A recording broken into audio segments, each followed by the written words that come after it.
नमस्कार, hello and welcome to all. आप सभी का स्वागत है genius academic and competitive classes में। तो जब से ये खबर आई है कि यूपी बोर्ड का भी सिलेबस 30% कम किया जा रहा है, तभी से स्टूडेंट्स के मन में एक सवाल ही घूम रहा है कि उस सिलेबस में क्या क्या हटाया जाएगा या कौन कौन से टॉपिक हटाए जाएंगे, कौन कौन से चैप्टर हटाए जाएंगे। तो आज का वीडियो हम इसी सब्जेक्ट के ऊपर लाए हैं, हमारे सिलेबस से कौन कौन से टॉपिक हटा दिए गए हैं। तो आज हम चर्चा करेंगे 12th क्लास के रासायनिक विज्ञान यानी कि केमिस्ट्री के चैप्टरों के बारे में, जिनमें से कौन कौन से टॉपिक तथा कौन कौन से चैप्टर हटाए गए हैं। तो आइए देखते हैं, और अपनी जो बुक है उसमें टिक लगा लें। उन चैप्टरों को आपको बिल्कुल ही नहीं पढ़ना है, उन चैप्टरों पे आपको बिल्कुल भी ध्यान नहीं देना है। और वीडियो को ज़्यादा से ज़्यादा स्टूडेंट्स को, अपने फ्रेंड्स को, दोस्तों को ज़्यादा से ज़्यादा शेयर कर दें, जिससे उनको भी चैप्टरों के बारे में या सिलेबस के बारे में पता चल जाए कि न्यू सिलेबस हमारा क्या है। तो आइए चर्चा करते हैं हम इसके बारे में। इससे पहले मैं बता दूं, यदि आपको इस सब्जेक्ट के अलावा किसी और सब्जेक्ट के बारे में भी जानकारी चाहिए तो कमेंट बॉक्स में कमेंट जरूर करें। तो आइए हम चर्चा करते हैं रासायनिक विज्ञान क्लास 12 में कौन कौन से चैप्टर हटाए गए हैं या कौन कौन से टॉपिक हटाए गए हैं, उसमें चर्चा करेंगे हम। तो इकाई फर्स्ट चैप्टर है हमारा ठोस अवस्था। उसमें विद्युतीय चुंबकीय गुण, धातुओं का बेंड सिद्धांत, चालक, अर्धचालक तथा कुचालक और एन और पी प्रकार के अर्धचालक, ये सभी टॉपिक आपके चैप्टर से हटा दिए गए हैं। तो आपको अपनी बुक में इन सभी चैप्टरों को क्रॉस लगा देना है, क्योंकि इन चैप्टरों को या इन टॉपिकों को तुम्हें बिल्कुल भी नहीं पढ़ना है। अगली इकाई नंबर 2, चैप्टर नंबर हमारा चैप्टर है विलयन। विलयन में से असामान्य आणविक द्रव्यमान तथा बांटाप गुणांक को भी हटा दिया गया है। आप अपनी बुक से उसको भी क्या कर दें, क्रॉस कर दें। इकाई 3 चैप्टर हमारा वैद्युत रसायन। इसमें से वैद्युत अपघटन के नियम का प्रारंभिक विचार यानी कि जो प्रारंभिक विचार वाला टॉपिक है या आपका पैराग्राफ है, केवल वही हटाया गया है। उसके बाद शुष्क सेल हटा दिया गया है, वैद्युत अपघटनी सेल हटा दिए गए हैं, गैल्वेनी सेल हटा दिए गए हैं, सीसा संचायक सेल हटा दिए गए हैं और ईंधन सेल हटा दिए गए हैं। जैसा कि हमने ऑफलाइन वाली क्लासों में ये कुछ टॉपिक करा दिए गए हैं, तो उन स्टूडेंट्स को ये टॉपिक अब नहीं पढ़ना है, क्योंकि ये आपके टॉपिक सिलेबस से बिल्कुल हटा दिए गए हैं। अब हम चर्चा करते हैं इकाई नंबर 4 चैप्टर है हमारा रासायनिक बलगति। इसमें से संघट्ट सिद्धांत की अवधारणा का केवल प्रारंभिक परिचय हटाया गया है, केवल प्रारंभिक परिचय। गणितीय विवेचना है अभी, इसके बारे में तो हम पढ़ेंगे। सक्रिय ऊर्जा तथा आर्हेनियस समीकरण को भी हटा दिया गया है। इकाई नंबर 5 पृष्ठ रसायन चैप्टर है हमारा। इसमें से उत्प्रेरक, समांगी और विषमांगी तथा सक्रियता एवं चयनात्मकता और एंजाइम उत्प्रेरण, पायस जिसको हम इमल्सन बोलते हैं और पायस के प्रकार, इन टॉपिकों को भी क्या कर दिया गया है, हमारे सिलेबस से हटा दिया गया है। इकाई नंबर 6 तत्वों के निष्कर्षण एवं प्रक्रम चैप्टर है हमारा।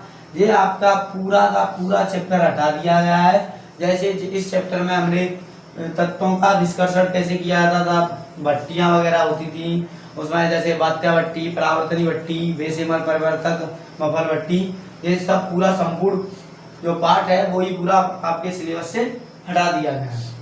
इकाई 7 पी ब्लॉक के तत्व चैप्टर है हमारा, जिसमें वर्ग 15, 16, 17 और 18 के तत्वों के बारे में हम चर्चा करते हैं। उसमें से वर्ग 15 के तत्व जो नाइट्रोजन है, नाइट्रोजन ऑक्साइड की जो केवल संरचना जो है, नाइट्रोजन ऑक्साइड की जो संरचना है केवल उसको हटाया गया है।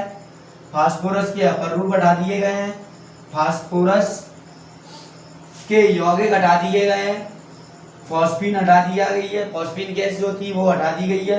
हैलाइडों जैसे फास्फोरस ट्राइक्लोराइड, फास्फोरस पेंटाक्लोराइड का विरचन मीन्स होता है निर्माण करना, इसको भी हटा दिया गया है। और हैलाइडों के गुणधर्म को भी हटा दिया गया है और आपका ऑक्सो जो अम्ल थे, ऑक्सो अम्ल का केवल प्रारंभिक परिचय हटाया गया है। ये टॉपिक भी आपके सिलेबस से हटा दिए गए हैं, तो इन टॉपिकों को आपको बिल्कुल भी नहीं पढ़ना है। अब हम इनके बाद वाले जो चैप्टर हैं या उनके बारे में चर्चा करते हैं, कौन कौन से टॉपिक उनमें से हटाए गए हैं। तो अब हम आगे के टॉपिकों के बारे में चर्चा करते हैं कि कौन कौन से टॉपिक हटा दिए गए हैं। तो इकाई नंबर 8 चैप्टर है डी और एप्लॉक के तत्व। इसमें से पोटेशियम क्रोमेट और लाल दवा यानी पोटेशियम परमैंगनेट का विरचन यानी कि निर्माण, गुणधर्म, लैंथेनाइड्स की रासायनिक अभिक्रिया, एक्टिनाइड के इलेक्ट्रॉनिक विन्यास, ऑक्सीकरण अवस्थाएं और लैंथेनाइड से तुलना, ये टॉपिक हमारे सिलेबस से हटा दिया गया है। अगली है इकाई 9 चैप्टर है हमारा उपसहसंयोजी यौगिक। में से क्या हटा दिया गया है? उपसहसंयोजी यौगिक की संरचना, त्रिविमीय समावयवता, धातुओं के निष्कर्षण, गुणात्मक विश्लेषण और जैविक निकायों में उपसहसंयोजी यौगिक का महत्व। ये टॉपिक हमारे इकाई 9 से हटा दिए गए हैं, जिसको आप अपने बुक में टिक लगाते चलें कि कौन कौन से टॉपिक हटा दिए गए हैं। उन टॉपिकों को आपको बिल्कुल भी नहीं पढ़ना है। इकाई 10 चैप्टर है हमारा हेलो एल्केन एवं हेलो एरिन।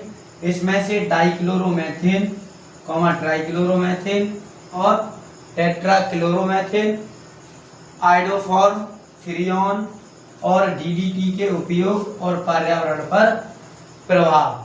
डीडीटी के उपयोग क्या है और पर्यावरण पर क्या प्रभाव पड़ता है, ये टॉपिक भी हमारे चैप्टर से हटा दिए गए। इकाई 11 एल्कोहल, फिनॉल तथा ईथर चैप्टर है हमारा। इसमें से मेथेनॉल और एथेनॉल के जो उपयोग हैं सिर्फ वो ही हटाए गए हैं। अगली इकाई है हमारी 12। इसमें से कोई भी टॉपिक नहीं हटाया गया है, यानी कि ये पूरा चैप्टर ही हमें पढ़ना है। इकाई 13 चैप्टर हमारा नाइट्रोजन युक्त कार्बनिक यौगिक। उनमें से साइनाइड, आइसोसाइनाइड उचित स्थानों पर संदर्भ में दिए जाएंगे, लेकिन आइसोसाइनाइड जहां पर जरूरत होगी वहां पर ये दिए जाएंगे, जहां पर जरूरत होगी वहां पर नाइट्रोजन युक्त कार्बनिक यौगिक। तथा डाइएजोनियम लवण जो है उसका विरचन किस प्रकार किया जाता है, बनाने की विधि वो हटा दी है। रासायनिक अभिक्रियाएं हटा दी गई हैं इसकी, तथा कार्बनिक रसायन में इसका संश्लेषण व महत्व क्या है वो टॉपिक भी हटा दिया गया है। तो आप अपनी बुक में नोट्स क्रॉस लगाते चलें कौन कौन से टॉपिक हटा दिए गए। इकाई 14 चैप्टर है हमारा जैवअणु। इसमें से ओलिगोसैकेराइड जैसे सुक्रोज, लैक्टोज और माल्टोज, पॉलीसैकेराइड जैसे स्टार्च, सेल्यूलोज तथा ग्लाइकोजन, ये पॉलीसैकेराइड होते हैं। इनका महत्व हटा दिया गया है। एंजाइम हटा दिए गए हैं, हार्मोन्स हटा दिए गए हैं और इनका प्रारंभिक विचार यानी हार्मोन से इनका प्रारंभिक विचार हटाया गया है, सिर्फ संरचना को छोड़कर, यानी कि इनकी संरचना के बारे में हम पढ़ेंगे। इनकी संरचना के बारे में भी हमें पढ़ना पड़ेगा। विटामिन्स का वर्गीकरण हटा दिया गया है और इनके जो कार्य थे वो भी हटा दिए गए हैं। तो इस चैप्टर से हमारे ये टॉपिक हटा दिए गए हैं। इकाई नंबर 15 जो चैप्टर है हमारा बहुलक तथा इकाई 16 चैप्टर है हमारा दैनिक जीवन में रसायन। ये दोनों चैप्टर पूर्ण रूप से हटा दिए गए हैं हमारे सिलेबस से। तो आप इसका स्क्रीनशॉट भी ले सकते हैं, जिससे आपको पता चल जाएगा कौन कौन से टॉपिक हटाए गए हैं हमारे पूरे सिलेबस से। चैप्टर 6, चैप्टर 15 और 16 ये 3 चैप्टर पूर्ण रूप से हटाए गए हैं।